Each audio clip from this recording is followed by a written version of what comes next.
though? Ball Hawk Show. What up, though? Ball Hawk Show. Yeah. If you know, you know. Yo, what up, Ball Hawk here, man. Real quick, just jumped on and went live right quick. We got to discuss Draymond Green statements.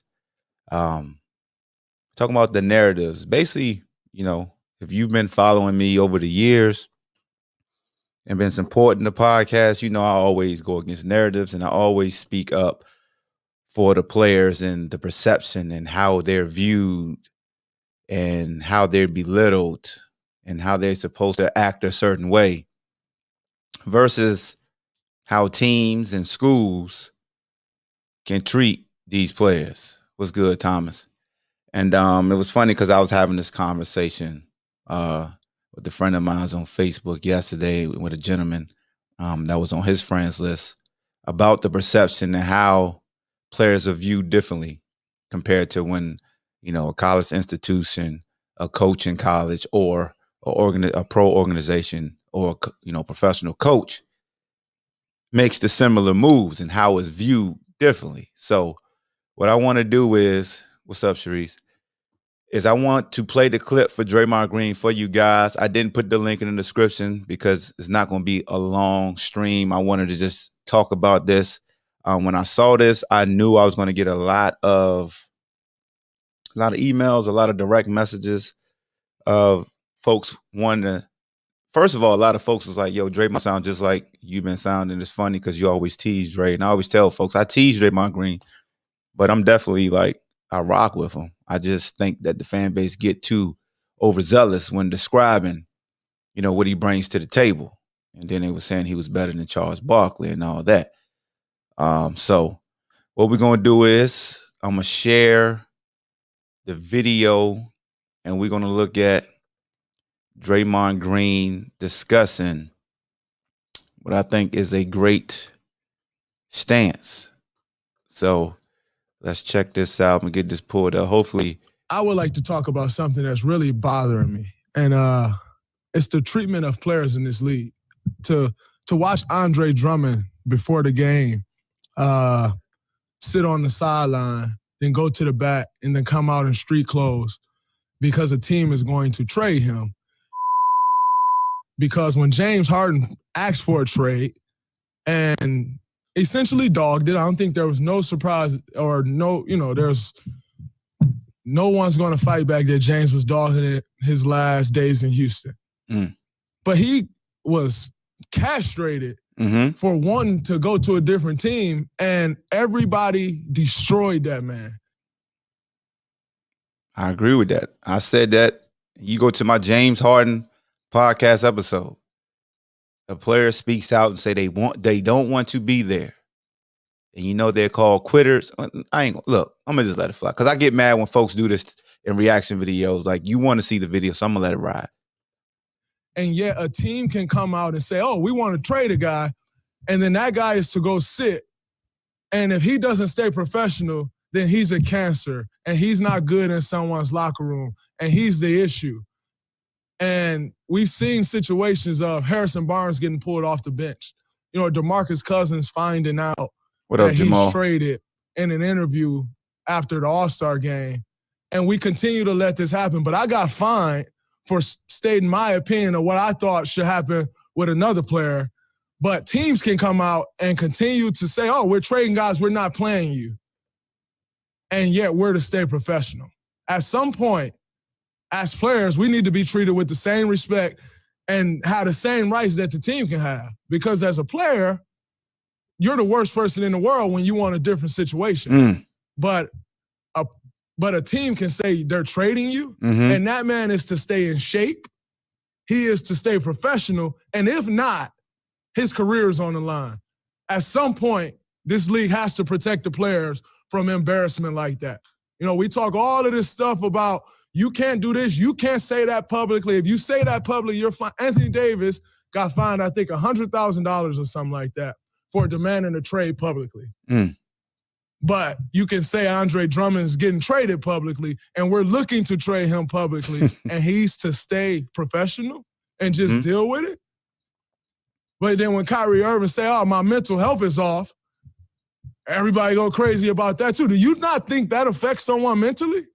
As much as we put into this game to be great, to come out here and be in shape, to produce for fans every single night, and most importantly, to help your team win, do you think that doesn't affect someone mentally? But as players, we're told to, no, you can't say that, you can't say this, but teams can. It goes along the same lines of when everyone wants to say, oh, man, that young guy can't figure it out. But no one wants to say the organization can't figure it out. At some point, the players must be respected in these situations, and it's ridiculous, and I'm sick of seeing it. Y'all have a great night. I'll see y'all tomorrow or Wednesday. So that was Draymond Green, man, speaking on the situation of players and how they're perceived and how the narratives are built and how they're demonized to when they exercise their voices, right? They use their voices. When you put a mic in front of the face of a player or coach, we know all of us don't want that PC jargon. You want folks to be honest. And some folks want the honesty or just crazy reactions for the clicks, right?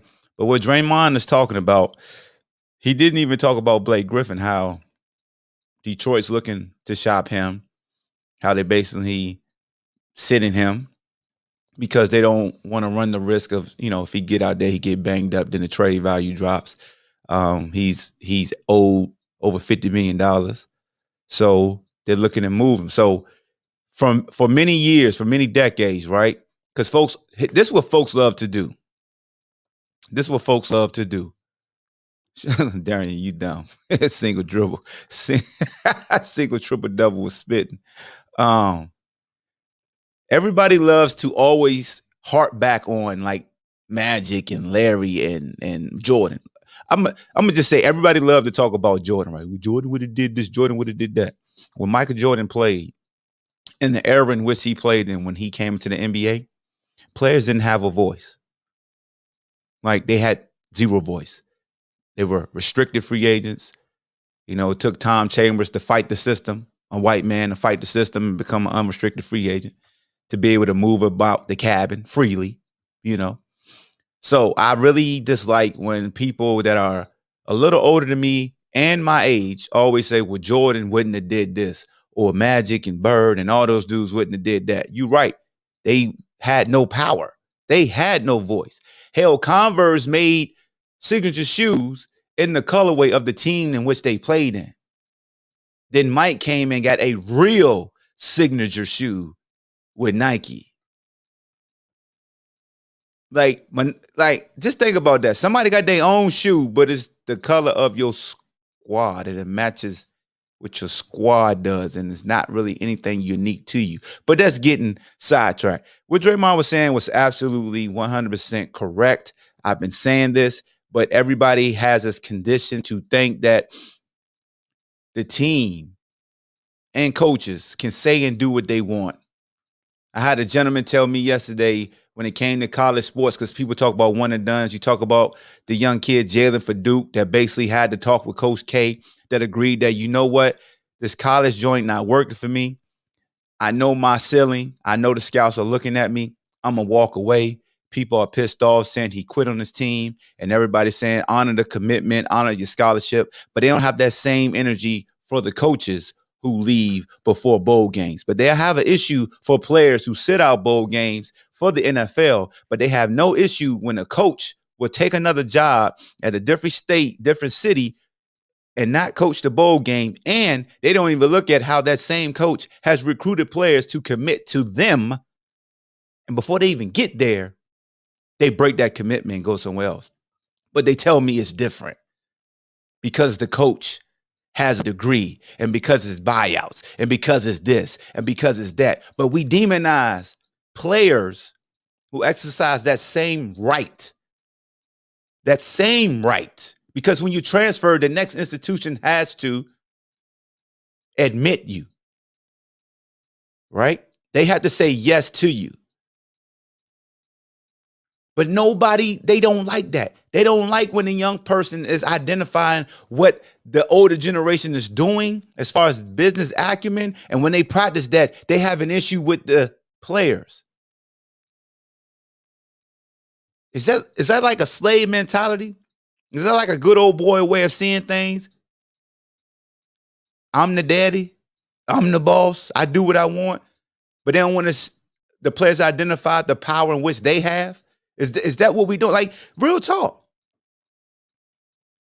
Real talk. I always have this discussion with folks. Why is there an issue?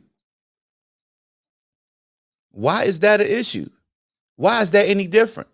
How come you guys talk about super teams, but you love to talk about the good old Lakers and the Celtics like they want super teams, like the Lakers just ain't go take Kareem from the Bucks? John said it's the timing, since Duke won't make the tourney, there's more to it. No, that's the way we're conditioned. We always look for a caveat to help our stance. At the end of the day, if somebody walks away from a sport because they know they can move on to the next level, that's their decision. It doesn't matter if their team is trash. It doesn't matter if their team is good. Hell, Ben Simmons went to LSU just to play basketball, and he did a documentary on it, and he showed you how fraudulent the system is of making a player go to school for a damn semester just to get money off of them.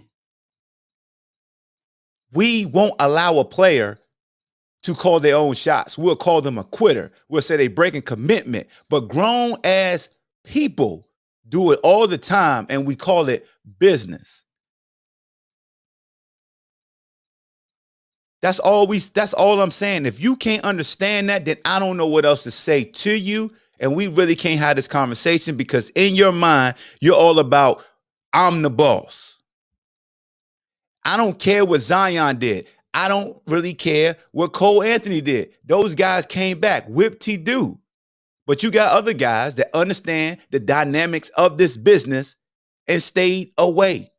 And look how Zion coming back really hurt him when he got to the NBA, in which people talked about his weight, in which people talked about his injuries now, because he came back to be that ultimate team player, to be loyal. But everybody else is very disloyal and they get passes. Y'all don't have the same energy. That's my issue with you.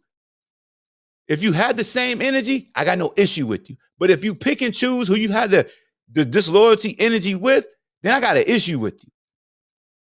So yeah, Zion came back, which he shouldn't have once the shoe blew out, and he almost ruined his chances. Because all it takes is one play. I've seen an all-time great come back for the betterment of a university and for fans, and his future earnings get ripped away from him. But the fact that he's so kind-hearted that he let y'all off the hook. I'm just saying. That's all I'm saying, bro. Like, when a player exercises their true rights and their business acumen, folks have an issue. I wonder why. Because how dare you understand your worth? How dare you? Just like if you own a business and you know you got a worker who is phenomenal at what they do, and you know goodness well you can't survive without that phenomenal worker, you're going to try to suppress them and have them thinking, I can't make it without you, boss. You're not going to empower them to let them know that they can make it on their own, because that's going to hurt your bottom line. And I wonder why.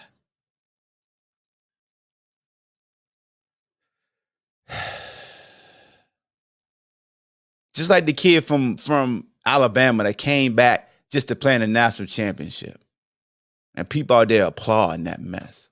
Are you serious? We really, like, come on, man. Times have changed. We really got to start educating these athletes and help them understand, like, we know your goals, right? People always talk about, come on, you got to finish school, get your education. Last time I checked, man, they do not cap when you could go to school. Folks that say values this, values that. Everybody come up in a different economic system. Everybody, understood, Greenberg said it best. NBA is about potential. College is about productivity. Yeah, Greenberg would say that. Cause guess who Greenberg worked for? College. Baisley fell in the draft because he took control of his own destiny. Let me read some of these comments. Bro, they mad at the slave that leaves the plantation. $40 million slave, man. It's the conveyor belt. Once you recognize your worth, you become dangerous. Once you go up against the machine, you are dangerous. The fact that Draymond spoke out, he is dangerous now. The same guy that everybody loves his leadership and his passion for him being outspoken, watch the energy change because Draymond just dropped too many dangerous Jews. A guy like Draymond, who is multiple world champion, who is one of the faces of the league, who everybody loves to back, watch the energy change amongst him. I can't send the link out right now, Banks, because I got to go to a meeting, bro. I don't want it to go over time, but I'm going to try to definitely jump back on later and allow folks to provide their thoughts on this situation, man. But that's why I didn't put the description in the link. I apologize for people in the chat, man. I know this is a hot topic, but I didn't want this to get away because I definitely got to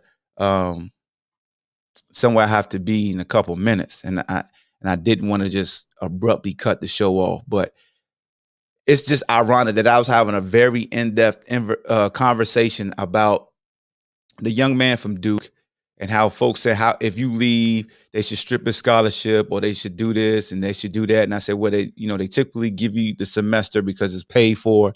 Most guys leave once they mutually say, hey, I don't want to be a part of the team. And folks just started questioning like the values of young athletes and this and that. And I my main statement was that's the old way of thinking. That's the old bully tactic way of thinking. Because there's so many things you can do in this world besides go to college for 4 or 5 years and learn what debt is. If these kids that have scholarships have their eyes on a different prize and they put all their energy in that, who are we to say where you're done for better than yourself? You know what I'm saying? And if these players, like, it's one of the things where schools tell you, go to college, go to college, go to college, but they don't tell you about trade school. You know what I'm saying? Like, when I speak to students, I tell them about trades. Like, invest in a trade. Regardless if you think about going to college or not, invest in a trade. Learn to be an entrepreneur in some form of fashion. Because the system has us saying, hey, you gotta go to high school, get that degree. You gotta go to college. Hell, now you gotta get your master's. And then when you get your master's and then you share your resume, now you overqualified. Now your asking price is too much. Now you too like, whoa, wait a minute. You got all these degrees, all these designations. I don't know if we want to pay you like this out the gate. We'll give you a call back.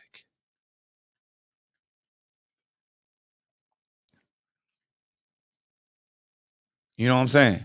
So that's just my issue, man. We got to start evolving and stop saying, well, Jordan would have did this. Come on, man. Jordan ain't had no damn power. Jordan ain't started making no real damn money until he left and played baseball. But y'all really be out here saying, Jordan wouldn't have did it. Bird wouldn't have did it. Shut up, please, about that. Gus Malzahn got $20 million to be fired, then hired 1 month later off the backs of the same athletes. See, people don't talk about coaches, man. Like coaches, if coaches are free to move about the cabin, why do you have an issue with players transferring? Because y'all always say honor commitments, honor commitments. We hold youth more accountable than we hold adults. And that's sad. And then we demonize these youths and say they soft, but they learning from the soft ass examples that's supposed to be leading them. Think about that. Let that marinate for you. I'm going to let that ball marinate for you. Why y'all calling these youth soft and dumb and don't honor anything? Look at the folks who lead them. What are they doing? I ain't saying every coach, but look at them. Look how they move. Oh, I'm sick. I need to retire. 4 years later. Oh, resurface. Better opportunity. No, let's celebrate that same guy.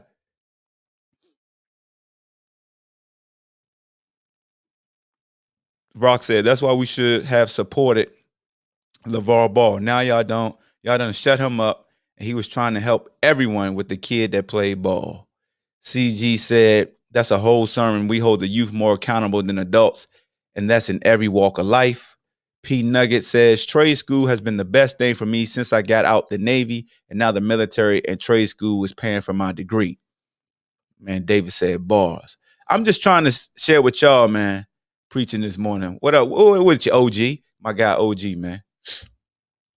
I just try to share with you guys, like, it's amazing that Draymond said what I said, because I'm always known to being a Draymond hater, because I always joke Draymond. Like, everybody that know me know I go in on Draymond, have fun with Draymond Green, just because I know he's that personality that wouldn't care if we ever met and he saw what I've been saying. Like Will Jones, you feel me? So it's ironic that the one player I joked the most echoed the sentiments that I've been saying since I got into this business. And I always told you guys, I'm going to give you that real perspective. That's why me and Robert T. Green rock heavy, because we understand, like, our perspective won't be accepted by the conglomerates. And it's respecting in the way of they're going to give it a lot of traffic, but they hear us. Like, people hear me when I tell them, like, these players doing right. You may think they quitting, and yes, on the surface, yeah, it's quitting. But college is a big business, and he using his business acumen.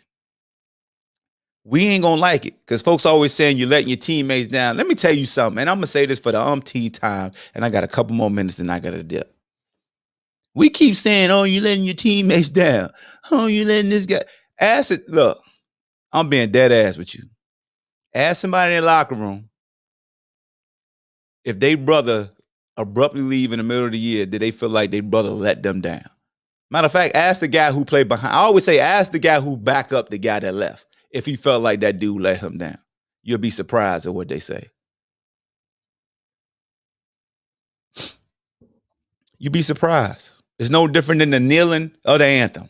It's that old way of thinking. And yeah, I went there because it correlates. Because you don't want to see what it really is. You want to act out what you were taught to do. You were taught to fall in line. And that's what they telling the players. Fall in line. Don't identify your voice. Don't identify your worth. Don't identify what the truth is. Just do what I say. We're going to trade player XYZ. Fans say, oh, man, the organization, man, who's going to go get him? Oh, they start doing these memes, changing jersey. Same scenario, but player says, I don't want to be here no more. Oh, my God, that player, he's giving up on his team. Blah, blah, blah. He's a quitter. Nobody's going to want him.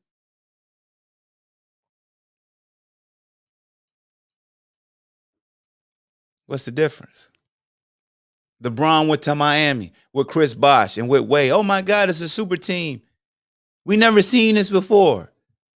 Why the Celtics and the Lakers got all these damn championships? Hey, yo, let me get that. Hey, yo, Kareem, you over there balling? Let me get that. Hey, yo, Wilt over there? Let me get Wilt. AD say, hey, man, y'all need to trade me. I don't like what the front office doing. Hey, we going to fine you. How dare you point out the obvious to the folks who sleep? But Detroit can say, you know what? We ain't going to play Blake Griffin. We're going to trade him. Sit your ass down. And everybody like, oh, man. They got, hey, who going to get, Drummond, who going to get him? Like Draymond said, Drummond still got to stay prepared. He still got to practice, get in what he finished, because he is a walking business. It's Draymond LLC. My man CG said, this young generation ain't with just riding the wave because someone told them. Our generation, and after all, are all about having their voice heard. So the league and the powers to be have to change their way of operation. You're not going to find too many shut up and dribble or shut up and play athletes anymore. These athletes truly understand their worth. And the people who have suppressed voices really envy that players speak so friendly. If somebody is empowered in their own household or in their own life, they don't mind that people like Draymond speak the truth. But people who are suppressed and who are miserable and cannot use their voice are like, how dare you do what I aspire to do? And what I will tell you, the person who's suppressed, get the hell out of the suppression. Understand your true worth. That's what you got to do. Y'all applauded J.J. Watt for going out there and saying, let me leave. I know it's $0 against the cap, but did J.J. Watt quit on his team? He had a year left. Did he not want to honor his commitment? Nobody said that. I didn't hear nobody said that. Everybody kept saying, oh, that's smart of the Texans because JJ the lost a step. But when you look at the numbers last year, because everybody loves stats, JJ Watt was the most double team edge rusher in the NFL when he was on the field. But hey, the Sly Fox will have you thinking JJ Watt ain't worth a damn. Well, if he ain't worth a damn, tell them offensive coordinators that still double team him. I'm just saying. I just try to give you the info that people don't give you. Everybody can't be platinum selling artists, and some people got to be the voice of the unheard or the voice of the facts that they don't share with you because it make too much sense, because it'll alienate and expose them for them being fraudulent. And then, like Myron said, J.J. Watt actually apologized to Deshaun Watson for the organization failing him. What up, Brady? Of course, the plantation ain't going to speak out on the whiteboard. Ted, that's my man, Lunsford. Man, Ted said, all facts, bro. I can't take the knee, though. I support folks that do, though, if that's how they feel. Absolutely. See how he said it? He can't take the knee, but he support folks who do it. You know? That's why when people say players are bust, if y'all notice, I'm usually the guy that really jumps out there and be like, let's think about if a player was truly a bust. Now, if they self-sabotage themselves and they had something, like they got that money, they couldn't control themselves. Like we look at Jamarcus Russell and it's called a bust. And, you know the urban legend of them giving him tapes or CDs and won't nothing up there. And he said he watched them. But the thing is, you need to get Brady. I gotta walk through with Nick, bro. Nick Jackson was on the walkthrough. I don't bring like UVA players on this platform. This is too raw. I protect the players. But what was I saying? Oh, about the bus label. Y'all notice when teams draft a quarterback, I always say, within 2 or 3 years of you drafting that quarterback, what did you do to better help that investment that's under center? Did you provide him the weapons? Did you run a scheme that fits what they do to be successful? Did you get it off? Like, what did you do with the moving parts? Now, if you did everything in your power to build around that person and they didn't take advantage of that and they didn't work on their craft, then yes, you can consider them a bust. But if that player was who you thought he was and you didn't invest around him, then you as an organization failed the player and he wasn't a bust. You were the bust. I'm not talking about the Johnny Manziels of the world who self-imploded. You know what I'm saying? Like, people call Tim Tebow a bust, but we understood what Tim Tebow could and couldn't do. And we saw what Denver did with him and how they were successful. And once he went to a different team and you pulled him out of that regime, like, what did you expect? So I wasn't one of the folks, he's a bust. I told you, like, whoa, nobody expected him to get drafted that high. So we kept it in perspective. That's what I like to do. Keep things in perspective. My man Darren said, I see you woke up with Low Deluxe third round. Shut up, man. Like the Texans let JJ just walk, but hold Watson hostage. And I will keep it a stack. Watson is a quarterback. You're going to try to get the most you can out of him. Looking at the Philadelphia Eagles, the Eagles had a couple second rounders, I think, from the Colts or whoever, and they want some first rounders, and they got to realize that Carson Wentz has really killed the trade value for himself because he demonstrated that he will have a temper tantrum and really just give you the look like, let me get up out of here. Which, if a player voices they want to get up out of here, you got to understand and keep it within reason. Just like when James Harden, he told you I want to get. One thing I can say about James Harden, we know, and Draymond said he packed it in. One thing we can all admit and we can all agree on. He might have had a fat suit on, but he was still out there playing. He was still giving you 20 and 10 plus assists. I mean, he packing it in, giving you 20 and 10. Salute to John Wall and how he's come back for his injuries too. I want to salute John Wall, man. As much as people talk about Kevin Durant and coming back from the Achilles, you got to salute John Wall with having the same injury, the Achilles injury, and a knee injury, and doing what he's been doing. So salute to John Wall for that. Salute to the Brooklyn Nets. Continue to show you that all y'all that keep talking about they don't play no defense, y'all don't pay attention that the NBA league average for points per game is 112. So not too many. Ain't nobody playing no damn defense at the average 112 a night. See, again, y'all be early 2000 when they were averaging like 90 something. Ain't nobody, look, man, don't nobody pay all that damn money for no defense, bro. We ain't trying to hear that, man. Ain't nobody trying to hear that defense. Y'all love it. He ain't play no defense, though. Duh. You gonna say the obvious? Look, the average points been going up since 2013, 2014. The last time the NBA average points was under 100 was 2012, 2013. Nobody got time for that. Even when Jordan and them played, it was at 106 and 105. Y'all was talking about, his defense. It was people tackling out there.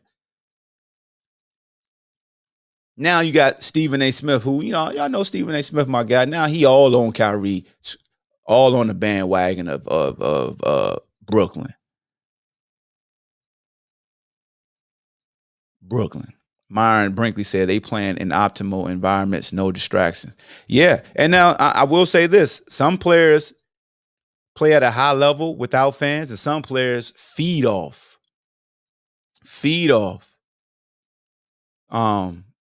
The fan. Damn, what did Darian just write? Andre Roberson signed with the Nets. When they gonna get another rim protector though? They just need one, just a rim protector to get them 10 minutes. That's it. Well, man, Ivan said, stop focusing on defense when analytics became a hot topic. Stopped focusing on defense when. Yeah, man, and that's another thing. Everybody love analytics, so the analytics don't work for them. I hope Dwayne Haskins turns it around. I really believe he has the talent. Yeah, so Dwayne Haskins is a guy, again, he's going to be labeled a bust because Dwayne Haskins, in a sense, didn't really enthrall himself into the art form. You feel what I'm saying? The optics are against him. We seen him show flashes. We seen when you go to the mess scheme with him and you allow him to use levels that he's successful because he can read defenses quicker. He get the ball out quick. He has a very good arm. But when you ask him to do things that cause you to be a pro, right now he ain't ready for that. You got to make it simple for him. And that's not wrong because you got to make it simple for Lamar in a sense with what he has around. Lamar is more capable than what they show in Baltimore, but for what they have as a team, you got to keep it simple. But that's all I got for y'all, man. I just wanted to drop these Jews for y'all. Again, apologize for not sharing the link in the description, man. I was pressed for time, and I knew if I allow folks to come on the platform, it'll be a healthy, but very lengthy discussion. That's going to be needed, so we're definitely going to try to tap into that either later today or tomorrow. It might be better to do it tomorrow, let it marinate.